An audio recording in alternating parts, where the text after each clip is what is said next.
সুপ্রিয় দর্শক, আসসালামু আলাইকুম। আজকে চলে আসছে টাঙ্গাইল মধুর মাঝিরা গ্রামে। শরীফ ভাই কেমন আছেন? আলহামদুলিল্লাহ ভালো আছি। বললাম যে আপনি এবার আমার অন্য জাতের মুরগি তুলছেন, তার কারণে আসলাম আপনার কাছে। আপনি যে জাতের মুরগি তুলছেন এই জাত সম্পর্কে বলবেন এবং আমার দর্শকের উদ্দেশ্যে আপনার পরিচয়টা দিবেন। আমার বাড়ি টাঙ্গাইল মধু, গ্রাম মাঝিরা। মাঝিরা গ্রামে আমরা এই খামারটা পরিচালনা করতেছি।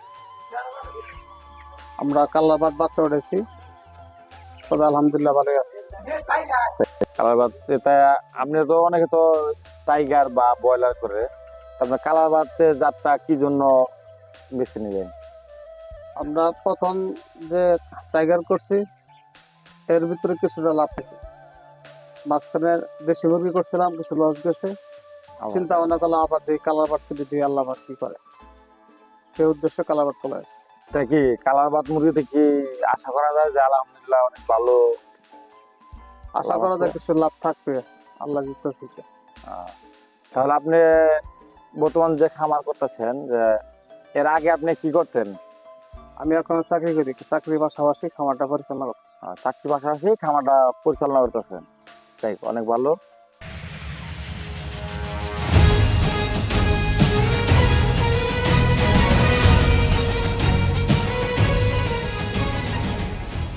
এগুলা কি জাতের মুরগি?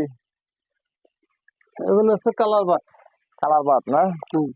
সেগুলা বাচ্চা পার পিস কত টাকা করে কিনা হয়েছে? 68 টাকা। 68 টাকা পার পিস।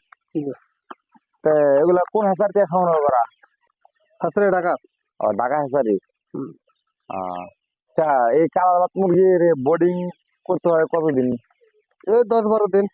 10-12 দিন। তো এই কি কোনো ভ্যাকসিন করা লাগে? ভ্যাকসিন করা লাগে, 3টা ভ্যাকসিন করা লাগে। 3টা ভ্যাকসিন?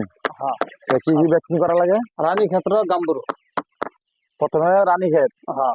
রানীক্ষেতের পরে কি ভ্যাকসিন? পরে গাম্বুরু। গাম্বুরা রানীক্ষেতে কয়দিন পর? রানী ক্ষেত্র 10 দিন পর। রানীক্ষেতের 10 দিন পর। হ্যাঁ। আর তারপরে কোনটা করা হয়? তারপরে 21 দিন পর গাম্বুরু। হ্যাঁ, 21 দিন পর গাম্বুরু করতে হয়, গাম্বুরু ভ্যাকসিন। 21 দিন পর না? তারপরে আর করতে হয় না? মানে 3টা ভ্যাকসিন করলে কি শেষ? 3টা ভ্যাকসিন করি আমরা মোটামুটি। 3 ভ্যাকসিনে আমরা বাচ্চা ছেড়ে দিই। আচ্ছা, এটা মুরগির ব্যবসার উপযুক্ত হয় কত দিনে? 40 দিন। 40 দিন। 40 দিনে আমাদের ওজন আসবে কত? 1200 গ্রাম আসে। কেজি থেকে 1 কেজি 1200 গ্রাম। হ্যাঁ। আচ্ছা, এখানে কতগুলা মুরগি আছে? আমাদের মুরগি আছে 400। 400 মুরগি, হ্যাঁ। তো প্রথমে যে আপনারা বোর্ডিং করছেন, তো বোর্ডিং এর সময় কি খাবার খাওয়াইছেন বাচ্চা যখন ছোট ছিল? তখন ওই যে নারিশ খাদ্য খাওয়াইছি ছোটগুলা।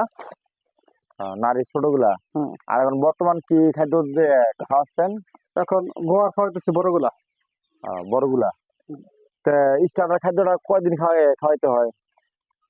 ছোট খাদ্যটা খাওয়াতে হয় 15-20 দিন। 10-15 দিন। আর তারপর থেকে বড়গুলা। এগুলার দিনে কয়বার খাদ্য দিতে হয়? এগুলো খাদ্য দেই সকালে, দুপুরে, বিকালে। দিনে 3 বার। হ্যাঁ। এই যে পানি যে খাওয়ান, পানির সাথে কোনো মেডিসিন দিতে হয়? না, অসুস্থ না হলে আমরা তো আমাদের কাছে অসুস্থ হয় নাই, আল্লাহর রহমতে সুস্থ হয়ে আছে। অসুস্থ হলে ওষুধ দিতে হয়। দিনে কত কেজি খাদ্য লাগে আপনার? 20 কেজি। প্রতিদিন 20 কেজি খাদ্য যায়? বাচ্চা তো এখন 35 দিন পরে বেচার কাছাকাছি হয়ে গেছে। এই জন্য এখন আমাদের খাদ্য একটু বেশি লাগতেছে, 5 কেজি বেশি যায়, 25 কেজি লাগতেছে। এই আর 5 দিন আসতে পারে বাচ্চা ছেড়ে দিন। আচ্ছা, এটা কি প্রথম না এর আগে আরো করছেন? এর আগে করছিলাম টাইগার, তারপরে করছিলাম দেশি। আচ্ছা, টাইগারে কেমন লাভ ছিল? টাইগারে কিছু লাভ ছিল, সময় পরিবেশ খারাপ ছিল, কুয়াশা ছিল, ওটা বেচা ফেলাইছিলাম, নতুন ছিলাম তো। আর দেশি? দেশিতে কিছু অনেকটা বাচ্চা কাটা গেছে আবহাওয়ার কারণে। আবহাওয়ার কারণে অনেকগুলো বাচ্চা কাটা গেছে, অনেক গরম ছিল। বর্তমানে কি অবস্থা? বর্তমানে অবস্থা ভালো আছে আলহামদুলিল্লাহ। বাচ্চা এদের কাটেও নাই আল্লাহর রহমতে। যে মুরগির অনেক দিকে সুস্থ। বোঝা যাচ্ছে যে অনেক সুস্থ সবল।